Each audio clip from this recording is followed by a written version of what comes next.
Hello friends, आपकी study में आपका स्वागत है। हम परसेंटेज का क्लास कर रहे थे। आज परसेंटेज का आगे लेकर के चलते हैं। परसेंटेज को आज छोटा मोटा चीज़ देखेंगे, क्वेश्चन ही डील करेंगे, बट आज थोड़ा इनकम टैक्स ये सब पे, और जो पहले एग्जाम्स में आते थे अभी फिर से ट्रेंड आ गया है, सीपीयू ये सब में ऐसा क्वेश्चन देखा गया, वो सब क्वेश्चन उस टाइप के क्वेश्चंस को डील करेंगे। तो एक छोटा सा कॉन्सेप्ट है, उसको पहले देख लीजिए, उसके बाद फिर क्वेश्चन डिस्कस करेंगे। नेट इनकम जो होता है वो total income minus income tax. Suppose कि अगर मेरा टोटल इनकम 800 रुपया है और इनकम टैक्स 100 रुपया है, तो जो नेट इनकम होगा वो 700 होगा। तो अगर देखा जाए कि इनकम टैक्स का रेट क्या हुआ, तो इनकम टैक्स का जो रेट होता है वो आपका टोटल इनकम पे आता है। मतलब कि रेट ऑफ इनकम टैक्स जो होगा वो आपका 100/800 इंटू ये 12.5%। तो इनकम टैक्स का जो रेट हो गया वो 12.5% होगा। मतलब कि जो टोटल इनकम होगा उस पे रेट मेरा निकलता है इनकम टैक्स का, और ये जो होता है नेट इनकम जो होता है, इनकम टैक्स को एक्सक्लूड कर देते हैं टोटल इनकम से, तब मेरा नेट इनकम आता है। अब एक और चीज देख लीजिए, जैसे कि सपोज इनकम टैक्स में मेरा चेंज आया 50 का, दैट इज ये 150 हो गया, बट मेरा टोटल इनकम तो उतना ही रहेगा, सैलरी तो उतना ही है। तो जो चेंज आता है वो मेरा नेट इनकम में आता है 50, तो ये 650 हो जाएगा। मतलब कहने का मतलब है कि जितना चेंज मेरा इनकम टैक्स में होगा उतना ही चेंज मेरा नेट इनकम में आएगा। टोटल इनकम पे कोई फर्क नहीं पड़ेगा।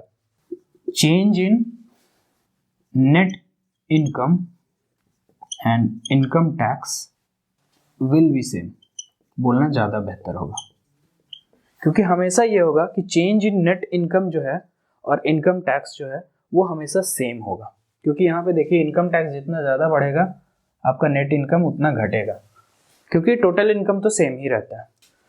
आइए क्वेश्चन को देखते हैं। बोल रहा है कि if the income tax is increased by 19%, the net income is reduced by 1%, the rate of income tax is. बोल रहा है कि इनकम टैक्स जो है 19% से इंक्रीज कर रहा है और जो नेट इनकम है वो 1% से घट रहा है।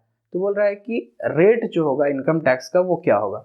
अभी मैं आपको बताया कि इनकम टैक्स और जो नेट इनकम होता है वो सेम होता है। दैट मीन्स कि इनकम टैक्स कितना से इंक्रीज कर रहा है, 19% से इंक्रीज कर रहा है। ये क्या बराबर होगा जितना से नेट इनकम आपका रिड्यूस करेगा। नेट इनकम जो होगा 1% से डिक्रीज कर रहा है, तो ये क्या होगा। अभी मैं आपको बताया था कि इनकम टैक्स जितना से इंक्रीज करता है नेट इनकम उतना ही से डिक्रीज करता है। तो इनकम टैक्स का 19% जो आएगा, नेट इनकम का जो 1% जो रिड्यूस होगा, वो दोनों बराबर होंगे। तो यहां से हम निकाल लेंगे टैक्स बाय नेट इनकम। ये मेरा कितना हो जाएगा, नेट इनकम इधर आ जाएगा 1/19, यही होगा 1/19 हो जाएगा नेट इनकम। अब देखिए टोटल इनकम मेरा क्या होता है, तो नेट इनकम प्लस टैक्स होता है। तो 19 मेरा नेट इनकम है प्लस 1 टैक्स, ये कितना हो जाएगा 20। और जो रेट होता है इनकम रेट, रेट मेरा क्या होता है, हमेशा टोटल इनकम पे निकलता है। दैट इज रेट जो हो जाएगा वो मेरा tax by total income into 100, यही होगा। टैक्स मेरा कितना है 1 है और टोटल इनकम कितना है 20 है, तो 1/20 आपको पता ही है 5% होता है, दैट इज 5%। सी समझ में आ गया। यहीं से आप ये भी देख सकते थे कि डायरेक्ट निकाल सकते थे। कहने का मतलब है कि पता है कि यहां से आ गया कि टैक्स 1 है और इनकम टैक्स नेट टैक्स मेरा 19 है, तो हमको रेट निकालने के लिए कुछ नहीं करना पड़ेगा। पता है कि ये जो डिक्रीज करेगा मेरा 1% से, हमेशा अगर डायरेक्ट आपको करना है तो कुछ नहीं करना है, जितना नेट इनकम डिक्रीज कर रहा है 1 से डिक्रीज कर रहा है, और इनकम टैक्स जितना से इंक्रीज कर रहा है 19 से इंक्रीज कर रहा है, या फिर जो भी हो, डिक्रीमेंट इंक्रीमेंट जो भी दिया हुआ, तो नेट इनकम का जो होगा इंक्रीमेंट या डिक्रीमेंट वो डिवाइडेड बाय, अगर रेट आपको निकालना है तो इंक्रीमेंट या डिक्रीमेंट जो भी इनकम टैक्स का होगा प्लस जो नेट टैक्स में ऊपर जो हम किए हैं 1, डायरेक्टली 1/20 अगर करेंगे तो मेरा आंसर आ जाएगा। समझ में आया? कुछ नहीं किए हैं, बस इसको ऐड कर दिए। यही जो यहाँ पे प्रोसेस किए हैं, इसको सॉर्ट करने के लिए हम डायरेक्ट आर को निकाल दिए हैं कि 1% से मेरा रिड्यूस कर रहा है 1 कर दिए, और मेरा इनकम टैक्स 19 से रिड्यूस कर रहा है, और ऊपर जो भी था उसको ऐड कर दीजिए, तो ये हो जाएगा 1/20। ठीक है, समझ में आ गया? अभी जो मैं आपको बताया सिर्फ इसको यहाँ पे चेंज करते हैं और आपको बताते हैं। ये 22% से मेरा इंक्रीज कर रहा है और ये 3% से मेरा रिड्यूस हो रहा है। ठीक है, बोल रहा है कि ये जो है इंक्रीज कितना 22% से कर रहा है और रिड्यूस कितना 3% से। तो डायरेक्ट मैं आपको क्या बोला कि रेट क्या होगा, डायरेक्ट जो नेट इनकम है वो कितना से रिड्यूस कर रहा है 3 से, और आपका इनकम टैक्स कितना से इंक्रीज कर रहा है 22 से। ठीक है, अब मैं बोला जो यहाँ पे न्यूमरेटर में था उसको भी ऐड कर दीजिए, तो ये कितना हो गया 3/25। 1/25 आपका कितना होता है 4% होता है, और 3/25 है तो 3 से मल्टीपल है, 3 का मल्टीपल, तो ये भी 3 का मल्टीपल होगा, दैट इज 12% आंसर। तो यही मैं बता रहा था कि कुछ नहीं, जो दिया हुआ है कि नेट इनकम आपका कितना से रिड्यूस करेगा वो ऊपर आ जाएगा, और क्योंकि और आपका जो है इनकम टैक्स जितना से इंक्रीज या डिक्रीज करेगा वो नीचे आ जाएगा, प्लस जो न्यूमरेटर में वो ऐड होकर के आपका रेट डायरेक्ट निकल जाएगा। क्योंकि आपको मैं बताया कि नेट इनकम का जो भी होगा परसेंटेज बराबर टैक्स का परसेंटेज होता है, तो अगर टैक्स बाय नेट इनकम करेंगे तो आपका क्या होगा, टैक्स ऊपर हो गया, टैक्स जो है इधर आ जाएगा, मतलब कि ये जो है कहाँ आएगा, डिनोमिनेटर में आएगा और ये न्यूमरेटर में आएगा। इसीलिए मैं बोला कि इसको ऊपर रखेंगे और उसको नीचे रखेंगे और ऐड कर देंगे, आ जाएगा। आइए नेक्स्ट क्वेश्चन देखते हैं। पिछला जो क्वेश्चन मैं बताया था वो उस टाइप का क्वेश्चन जो है 2017 के मेंस में देखा गया था, सीजीएल मेंस में। इस टाइप के क्वेश्चन जो पहले आते थे, बट अभी फिर से सीपीओ का जो अगर देखिए 2020-19 ये सब का पेपर में, तो आपको ये सब क्वेश्चन दिख जाएगा।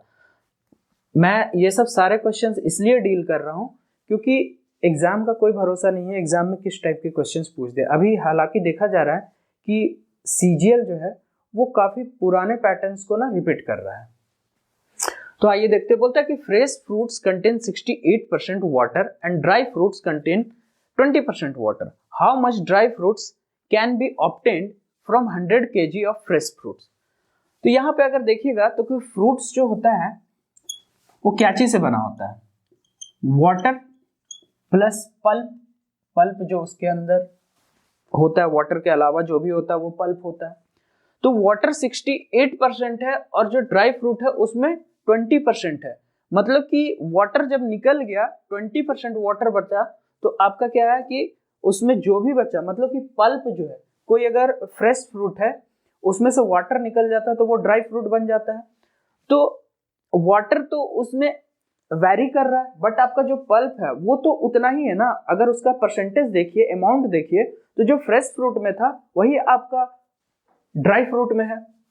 तो हम लोग क्या करेंगे कि दोनों में क्या होगा कि आपका पल्प जो है वो इक्वल होगा। दैट मीन्स कि 32% जो पल्प होगा फ्रेश फ्रूट का वही तो बराबर होगा ना आपका 80% ड्राई फ्रूट का, यही होगा। तो यहां से फ्रेश फ्रूट और ड्राई फ्रूट का जो है वो हम रेशियो निकाल लेते हैं, फ्रेश बाय ड्राई। ठीक है, तो ये कितना हो जाएगा 80/32, 4, 5/2 आ गया। मतलब कि फ्रेश फ्रूट जो है वो 5 है और ड्राई फ्रूट जो है वो 2। यही बोल रहा है ना कि अब बोल रहा है कि 100 kg में जो है ये क्या आ गया, फ्रेश फ्रूट और ड्राई फ्रूट का क्या आ गया, ये क्वांटिटी आ गया, टोटल आ गया कि फ्रेश फ्रूट जो है वो 5 है और ड्राई फ्रूट जो है वो 2 है। तो बोल रहा है कि how much dry fruits can be obtained from 100 kg of fresh fruits.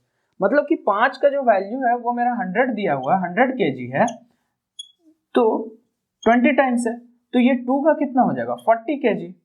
यही तो आंसर है 40 kg। मतलब कि ये जो आया फ्रेश बाय ड्राई जो आया, ये क्या आया, ये फ्रूट्स का क्वांटिटी आ गया। मतलब 32% ऑफ फ्रेश फ्रूट जो है, पूरा जो फ्रेश फ्रूट है उसका जो 32% है, और जो ड्राई फ्रूट जितना उसका 80% जो पल्प है वो बराबर होगा। तो फ्रेश फ्रूट और ड्राई फ्रूट का क्या हो गया कि कितना क्वांटिटी है वो आ गया।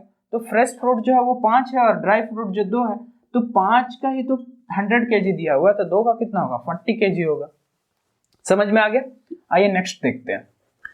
आइए देखते हैं, बोल रहा है कि एक सॉल्यूशन है जो कि 16.5% सॉल्ट को कंटेन कर रहा है और 18% जो है 18 लीटर जो है वाटर इवापोरेट हो गया, मतलब उड़ गया। तो अब जो कॉन्सेंट्रेशन है वो साल्ट का, वो बोल रहा है कि 20.9% बचा। तो find the initial quantity of solution. तो अगर आप देखिए सॉल्ट जो होगा वो क्या होगा, सॉल्यूशन इनटू कॉन्सेंट्रेशन होगा।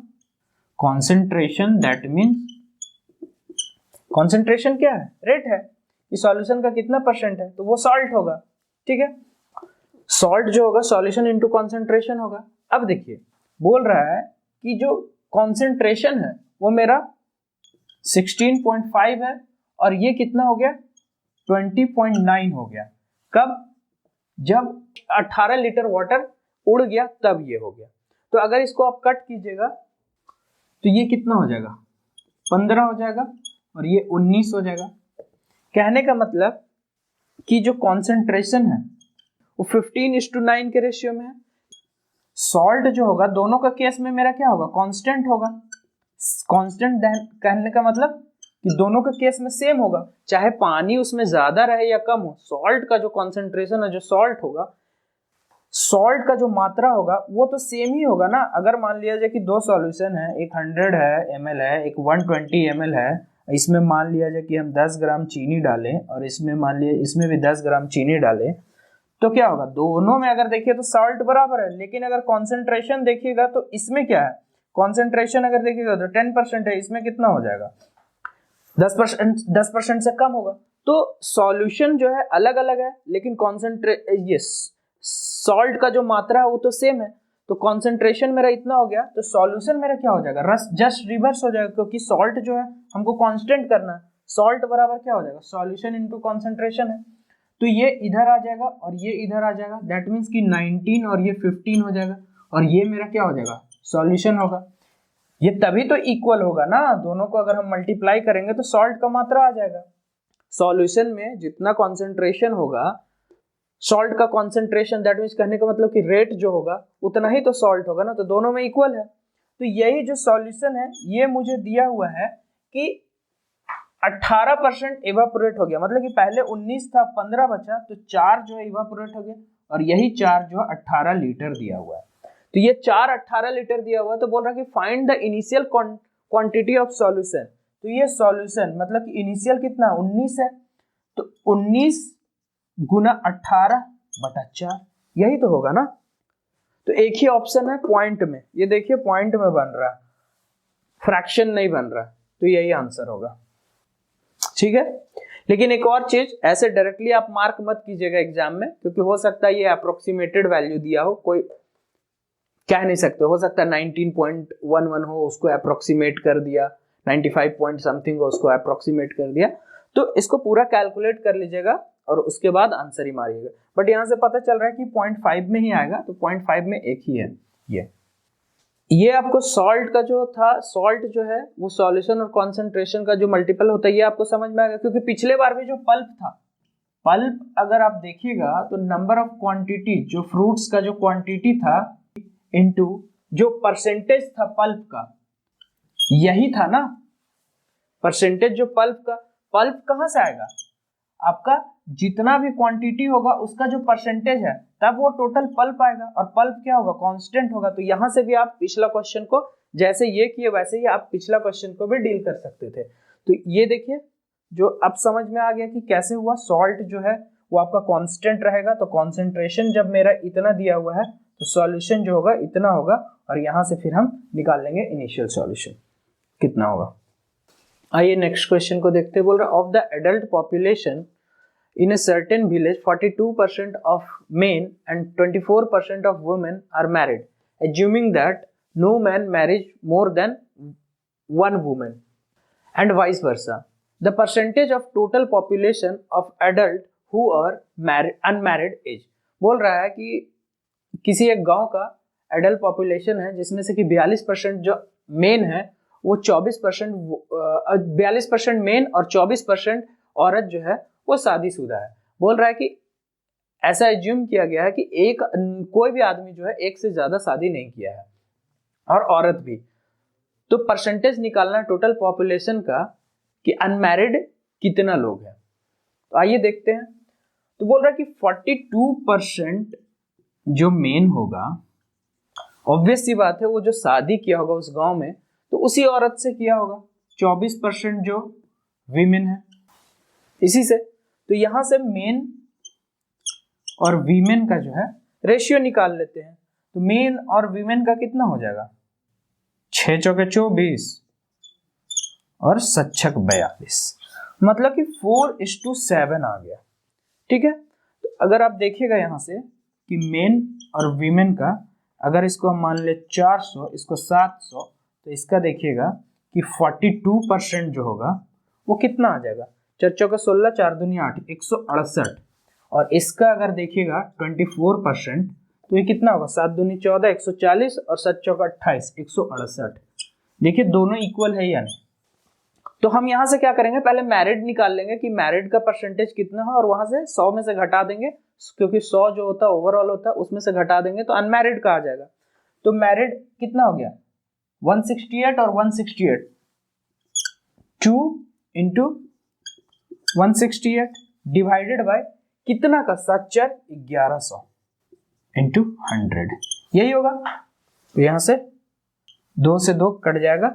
अब मेरा जो है 11 से अगर करेंगे तो कितना आ जाएगा, 11 एकम 11 और 5 आ गया 11 पचे 55, मतलब 15 दूनी 30, 30 पॉइंट समथिंग के अप्रॉक्स आएगा। लेकिन यहाँ पे जो है ऑप्शंस बहुत क्लोज है तो हमको पूरा कैलकुलेशन करना ही पड़ेगा। तो पूरा अगर कैलकुलेशन करेंगे तो ये मेरा आ जाएगा 30.55%, क्योंकि यहाँ से इसको कैलकुलेट करेंगे तो क्या हो जाएगा, 11 से 11 एकम 11 और 5 आ गया 55 और 3 आ गया तो 11 दूनी 22, ऐसे ही करके कीजिएगा तो आपका 3 के आसपास, तो ये इतना आ जाएगा। अब इतना आ जाएगा तो ये मेरा कितना हो गया, मैरिड हो गया। तो अनमैरिड अगर यहाँ से, तो अब पता चल रहा है कि 45 बचेगा, तो आंसर ए होना चाहिए। तो ये हो गया मैरिड का। तो अनमैरिड यहाँ से निकाल लेंगे, 100% माइनस 30.55%, दैट इज मेरा कितना हो जाएगा, 69.45%। आइए नेक्स्ट क्वेश्चन देखते हैं। बोल रहा है the population of a village was 9800। बोल रहा है कि in a year with the increase in population of males 8% and that of females by 5%, the population of the village became 10,458. What was the number of males in the village before increase? बोल रहा है कि कोई गांव है, उसका population जो है 9800 है। किसी ईयर में पॉपुलेशन का जो मेल्स है वो 8% से बढ़ जाता है और फीमेल जो है 5% से बढ़ता है, तो जो गांव का पॉपुलेशन हो जाता है वो 10,458 हो जाता है। तो बोल रहा है कि what was the number of males in the village before increase. Increase मतलब कि बढ़ने से पहले उस गांव का जो है मेल्स का क्या संख्या है वो बताना है। आइए देखते हैं। मेल फीमेल, मेल का जो इंक्रीमेंट हो रहा है वो 8% से हो रहा है और फीमेल का जो इंक्रीमेंट हो रहा है वो 5% से हो रहा है। और ये जो टोटल दिया हुआ है 9800 दिया हुआ। तो एक चीज अगर देखिए कि इसको अगर हम ये 8 को 5% प्लस 3% में तोड़ दे और ये 5% है, तो 5% जो है वो मेल फीमेल दोनों मिला करके अगर दोनों का हम 5% देखें तो उतना इंक्रीमेंट हो रहा है, और जो एक्स्ट्रा जा रहा है वो मेल का 3% जा रहा है। समझ में आ रहा है कि 5% जो मेल का है, मेल में कितना 8% से इंक्रीज हो रहा है, लेकिन इसमें भी 5% है और इसका भी 5% है। अगर हम देखें कि दोनों का 5% अगर इंक्रीमेंट हो रहा है तो जब मेरा ओवरऑल जो दिया हुआ है मेल प्लस फीमेल तो इसका भी तो 5% से इंक्रीज होगा। दैट मीन्स कि अगर हम 9800 का 5% निकालें तो ये मेरा कितना हो जाएगा, 9 5 45, 8 5 40, 490। मेरा जो इंक्रीमेंट हुआ है वो 10458 इतना से इंक्रीमेंट हुआ है, राइट। पहले मेरा था 9800, 200 और 4 658, 658 इतना से मेरा इंक्रीज हुआ है उस ईयर में। अब बोल रहा है कि 5% अगर हम इंक्रीज करते, दोनों का अगर 5% इंक्रीज करते तो मेरा जो इंक्रीमेंट होता वो 490 होता। लेकिन बोल रहा है कि हुआ कितना है, 658 हुआ है। तो अगर 658 में 490 हम हटा दें तो कितना बचेगा, 168 बचेगा, 168। ये जो इंक्रीमेंट हो रहा है 168 वो किसके कारण हो रहा है, मेल का जो 3% है एक्स्ट्रा, इसी के कारण ना ये 168 इंक्रीमेंट हो रहा है। समझ में आया? कहने का मतलब है कि अगर मेरा जो है ओवरऑल जो इंक्रीमेंट हुआ 10,458 हुआ और पहले कितना था पॉपुलेशन, 9,800 था, इसमें से अगर हम घटाएं 9,800 के तो जो पॉपुलेशन इंक्रीमेंट होना चाहिए वो कितना हो रहा है, 658। टोटल जो बढ़ रहा है वो कितना, 658 बढ़ रहा है। लेकिन यहाँ पे दिया हुआ कि 8% मेल बढ़ रहा है और 5% फीमेल बढ़ रहा है। अगर हम दोनों को 8%, मेल को 8% से नहीं, दोनों को अगर हम 5% से ही बढ़ाते, तो अगर दोनों को 5% से बढ़ाते तो 9800 जो है इसका 5% बढ़ता। दैट मीन्स कि 490 बढ़ना चाहिए था, लेकिन 490 ना बढ़ करके ये 658 बढ़ रहा है, जो कि एक्स्ट्रा कितना है, 168 बढ़ रहा है। तो ये जो एक्स्ट्रा है ये इस 3% के कारण आ रहा है। कहने का मतलब 3% ऑफ जो मेल है यही तो आपका 168 के बराबर है ना। तो यहां से अगर हम 100% निकाल लें, 100% जो होगा वो मेरा कितना हो जाएगा, 168 डिवाइडेड बाई 3 इंटू 100, यही होगा। 5 से 15, 1 6, मतलब कि ये जो 5600 हो गया यही तो मेल है ना इंक्रीमेंट के पहले। मतलब 100% जो है मेल जो आया वो कितना होगा, 5600 होगा। और यही आंसर है, क्योंकि इंक्रीमेंट के बाद कितना होगा, 5600 पहले था, अब 8% से इंक्रीमेंट कर देंगे तो इसका जो 8% होगा वो इंक्रीमेंट आ जाएगा। लेकिन जो इनिशियल था, इनिशियल जो मेन का जो नंबर था वो कितना होगा, 5600 होगा, 100%। समझ में आया कैसे हुआ? ये क्वेश्चन पूछा जा रहा है एग्जाम में, तो इस पे ध्यान दीजिएगा। नेक्स्ट क्वेश्चन देखते हैं। बोल रहा है कि total population of a city is 9500। किसी सिटी का जो टोटल पॉपुलेशन 9500 दिया हुआ। बोल रहा है if mail population is increased by 14.2% and female population is increased by 17.7% and the total population of town becomes 11,003.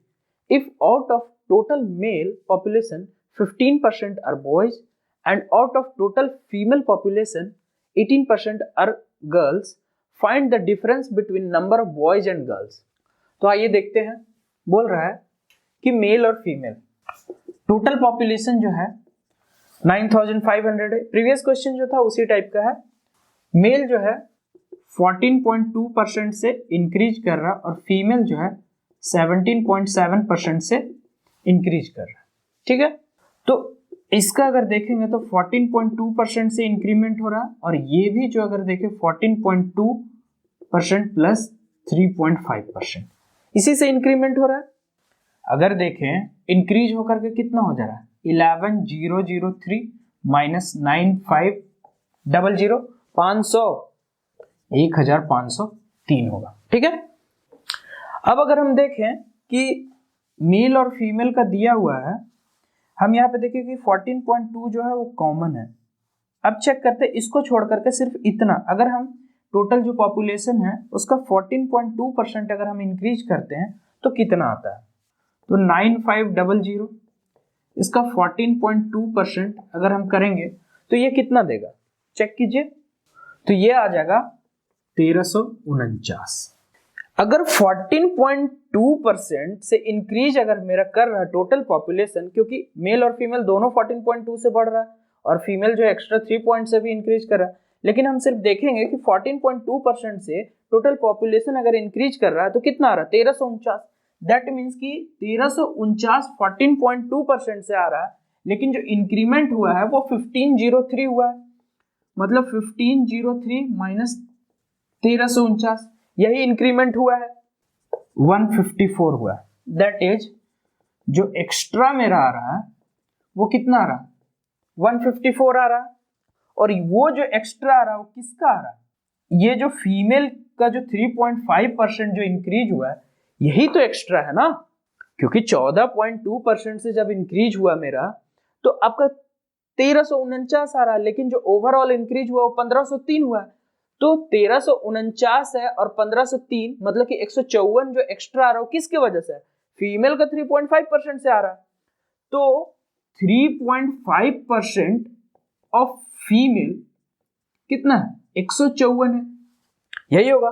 तो 100% अगर हम करेंगे फीमेल का तो वो मेरा कितना आ जाएगा, 154, 7 इंटू 2 इंटू 100 आ जाएगा, तो ये 7 से 22 बार में कटेगा, 7 दूनी 14, 7 दूनी 14, दैट इज जो है फीमेल जो है 4400 आ गया, और पहले कितना था 9500 है, तो मेल जो हो जाएगा वो कितना हो जाएगा 5100, यही होगा, 5 और 9 और 4 1 5, तो ये जो हो गया टोटल हो गया, मेल और फीमेल का आ गया। अब बोल रहा है कि मेल का जो पॉपुलेशन है उसका 15% लड़का है और फीमेल का जो पॉपुलेशन है उसमें 18% लड़की है, तो बोल रहा है कि डिफरेंस क्या होगा बॉयज और गर्ल्स का पॉपुलेशन में।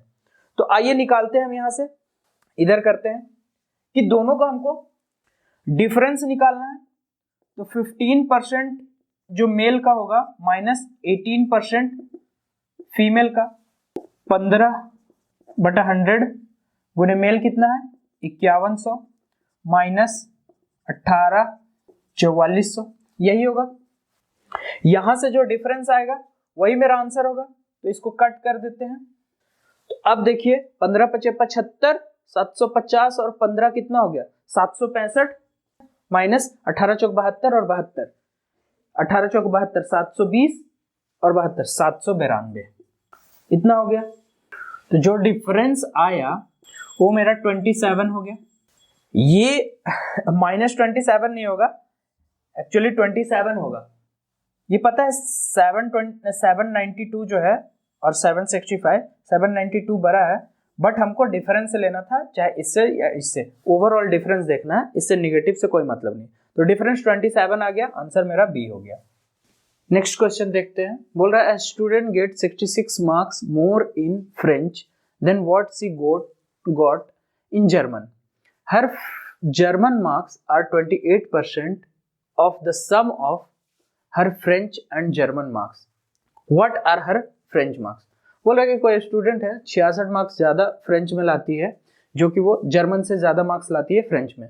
बोल रही है कि उसका जर्मन मार्क्स जो 28% ज्यादा है, सम ऑफ फ्रेंच और जर्मन में मिला करके जो लाती है उससे जर्मन में 28% ज्यादा है। तो बोल रहा है कि what are her French marks, उसका फ्रेंच मार्क्स क्या होगा। 28% अगर देखें तो कितना होता है 7/28 होता है, ठीक है, 7/28 होता है। बोल रहा है कि उसका जो जर्मन मार्क्स है वो 28% है, किसका, फ्रेंच और जर्मन मिला करके, मतलब कि 28% है, तो बोल रहा है कि 28% है जर्मन और फ्रेंच का जो ओवरऑल है, दैट मीन्स कि ये जो है हम इसको, ये मेरा क्या होगा फ्रेंच प्लस जर्मन हो जाएगा 25, और ये जो है मेरा 7, ये मेरा क्या है जर्मन मार्क्स है।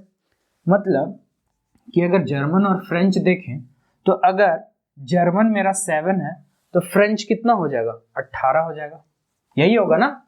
बोल रहा है कि 28% है फ्रेंच और जर्मन का, तो अगर मेरा 7 ये जो है जर्मन है तो फ्रेंच कितना हो जाएगा 25 - 7 मतलब 18 हो जाएगा। अब बोल रहा है कि 66 मार्क्स ज्यादा है फ्रेंच में, किससे, जर्मन से, तो कितना ज्यादा है 11, और यही जो 11 है वो किसके बराबर है 66 के बराबर है, क्योंकि जर्मन से फ्रेंच जो है, फ्रेंच में उसका 66 मार्क्स ज्यादा है, तो यहाँ कितना 11 यूनिट ज्यादा है, तो एक का कितना हो गया 6, तो मुझे क्या निकालना, what are her French marks, तो फ्रेंच मार्क्स निकालना।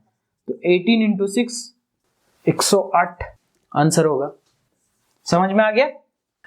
आइए देखते हैं। बोल रहा है कि if a student score 43% marks then he failed by 72 marks but when he score 57 marks he is passed by 40 marks, find passing percentage. बोल रहा है कि सपोज ये कहीं पे पासिंग परसेंटेज है। बोल रहा है कि एक स्टूडेंट है कि 43% मार्क्स ला रहा है, तो वो जो है फेल कर जा रहा है कितना से, 72 नंबर से, मतलब 72 नंबर से फेल कर जा रहा है। लेकिन जब वो 57% मार्क्स ला रहा है, 57% मार्क्स, तो वो जो पास कर जा रहा है कितना से, 40 नंबर, पास बाय 40 नंबर, मतलब कि 40 नंबर जो है वो ज्यादा ले आ रहा है। मान लिया जाए कि पासिंग परसेंटेज यहाँ पे कोई होगा, तो ये जो 43% ला रहा है, तो वो 72 नंबर से, मतलब पासिंग परसेंटेज से 72 नंबर कम ला रहा, पासिंग मार्क्स जो है। लेकिन जब वो 57% ला रहा है, तो 40 नंबर जो है वो ज्यादा लेकर के आ रहा है पासिंग नंबर से। कहने का मतलब है कि जो पासिंग नंबर है वो 43 और 57 के बीच में है। तो इन दोनों का जो डिफरेंस होगा, मतलब कि 57% माइनस 43% जो होगा वो आपका कितना होगा, 14% होगा। ये जो गैप होगा यहां से यहां तक का कितना होगा, 43% और 57%।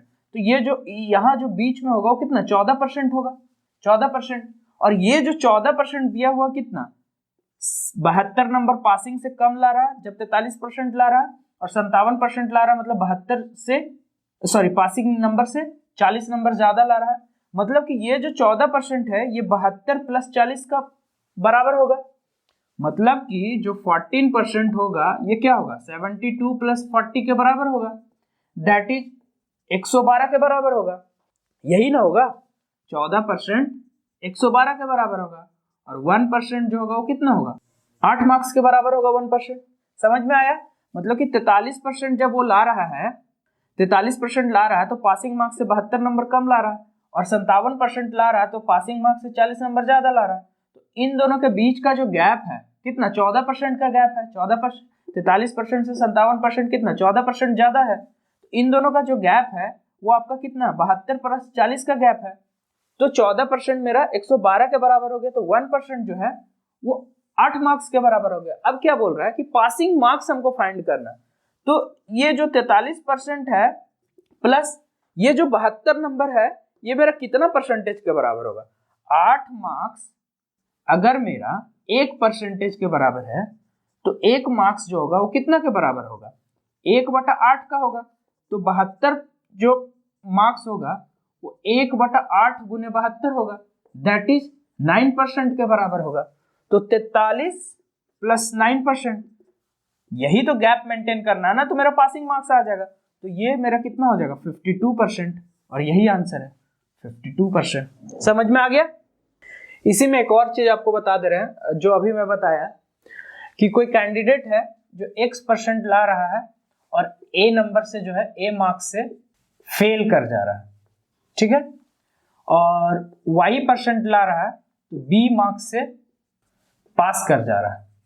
जो अभी मैं आपको बताया कि ये पासिंग परसेंटेज है, तो इधर कोई अगर X% ला रहा है तो A मार्क्स कम ला रहा है, और इधर अगर कोई Y% ला रहा है तो पासिंग से B मार्क्स ज्यादा ले आ रहा है।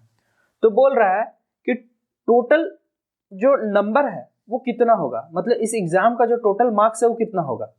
100% मेरे को निकालना है, तो क्या हो जाएगा, Y% माइनस X%, ये बराबर क्या हो जाएगा, A प्लस B हो जाएगा। होगा या नहीं? इन दोनों का जो गैप होगा यही तो ये दोनों ना मेंटेन करेगा। तो यहां से अगर देखें तो Y माइनस एक्स जो होगा परसेंट, वो आपका A प्लस बी के बराबर होगा या नहीं? और 1% जो होगा वो आपका क्या होगा, A प्लस बी बटा Y माइनस एक्स, इसी के बराबर होगा। और 100% जो होगा वो क्या हो जाएगा, A plus B upon Y minus X into 100, और यही तो आपका टोटल मार्क्स हो जाएगा ना। ठीक है, तो ये ध्यान रखिएगा। बोल रहा है कि when a student scores 28 marks then he is failed by 58 marks, but when he scored 41% marks he is failed by 6 marks. तो फाइंड द पासिंग मार्क्स। बोल रहा है कि एक स्टूडेंट है 28% नंबर ला रहा है तो 58 मार्क्स से फेल कर रहा है। 58 मार्क्स से कोई स्टूडेंट है जो 28% मार्क्स ला रहा है तो 58 नंबर से फेल कर जा रहा है। बट बोल रहा है कि जब 41% मार्क्स ला रहा है, 41% मार्क्स ला रहा है तो वो 6 मार्क्स से फेल कर रहा है। तो इन दोनों का जो गैप है, कहने का मतलब कि अगर यहाँ पे हम पासिंग परसेंटेज, तो यहाँ पे कहीं मेरा 41% होगा और ये 6 नंबर कम होगा, और यहाँ पे अगर हम कहें तो कहीं मेरा 28% होगा, 58 मार्क्स जो है वो कम है। तो अगर इन दोनों का गैप देखें तो गैप कितना का गैप है? 13% का गैप है।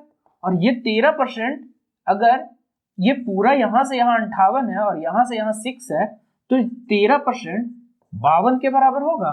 ये 6 माइनस हो जाएगा। समझ में आया कि अगर 28% ये पासिंग मार्क्स है या पासिंग परसेंटेज है, यहां से 58 नंबर कम है जब 28% ला रहा है, लेकिन 41% जब ला रहा है तो 6 नंबर कम आ रहा है।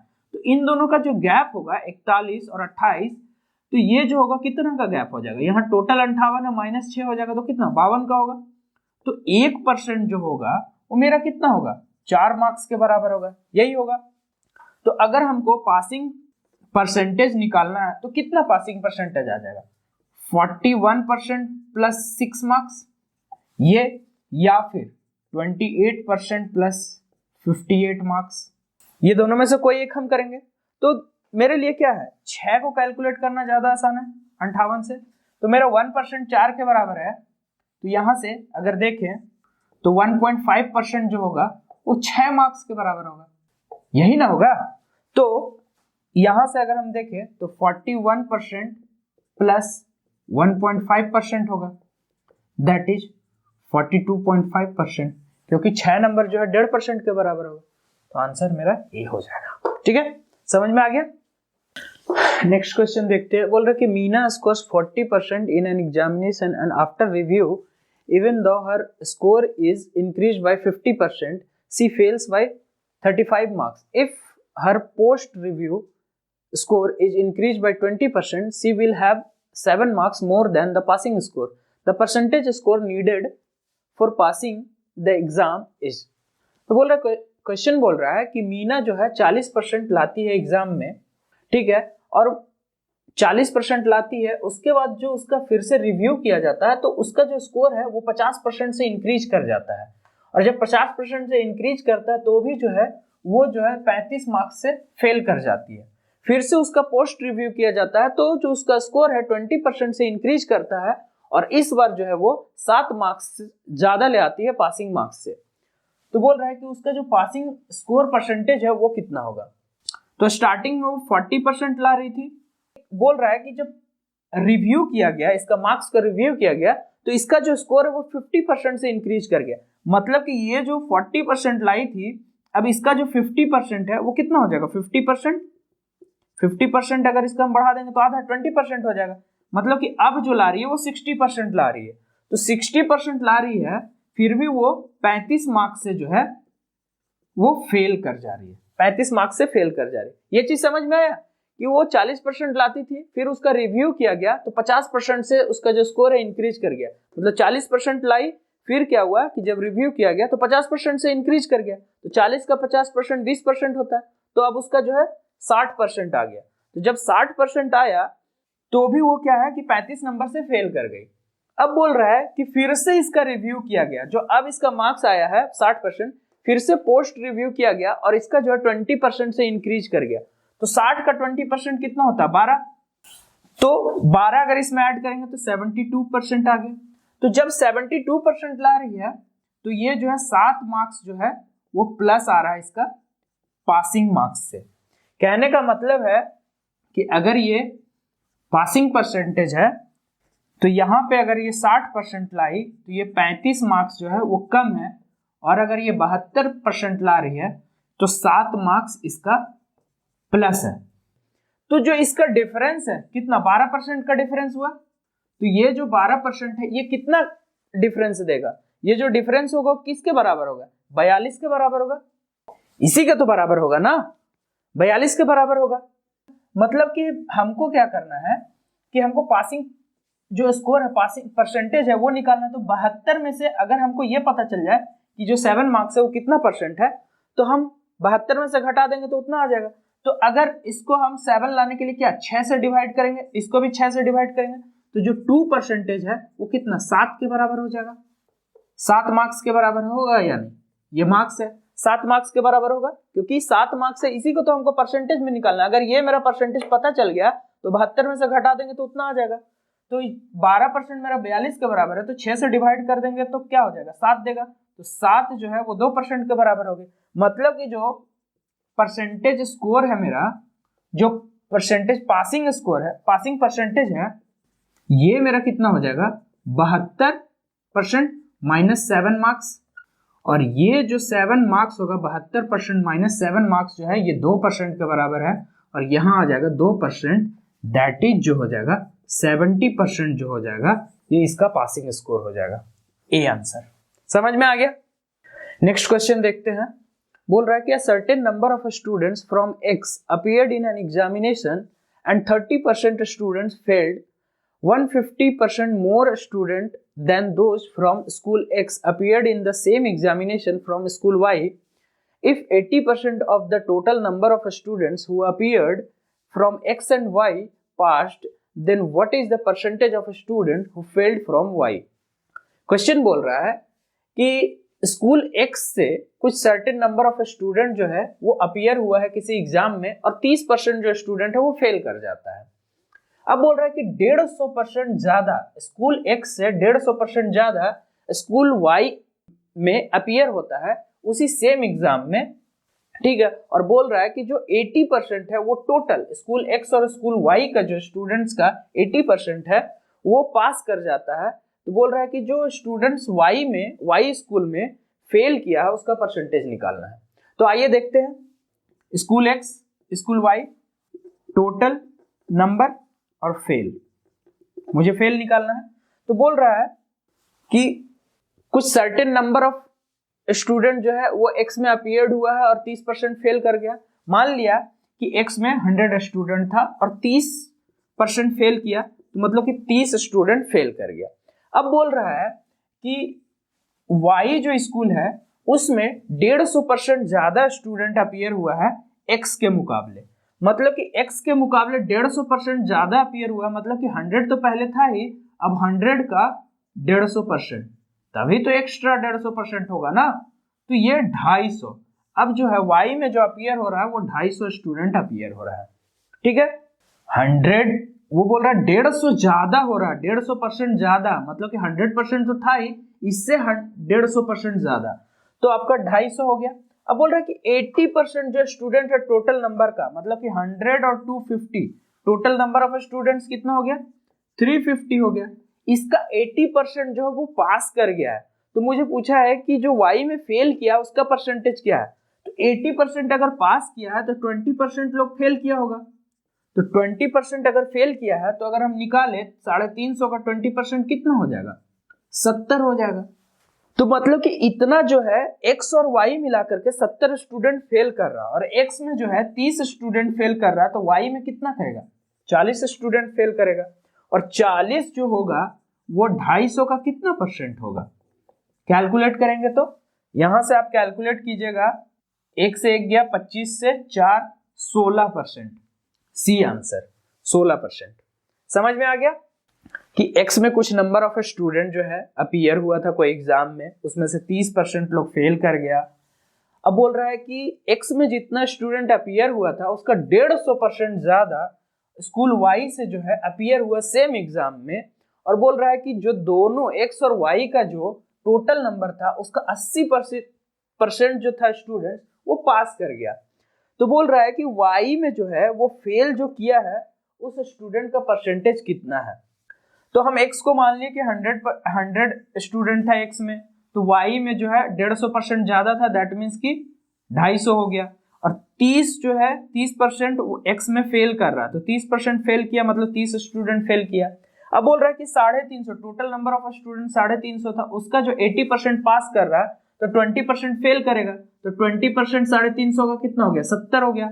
तो 70 हो गया, तो 70 में से जो 30 स्टूडेंट है वो एक्स में फेल किया था, तो वाई में फेल करने वाले स्टूडेंट कितना हो गया, 40। जो 40 है वो 250 का कितना परसेंट होगा, 16%। तो 16% आपका सी आंसर हो गया। आज का क्लास यहीं पे खत्म करते हैं।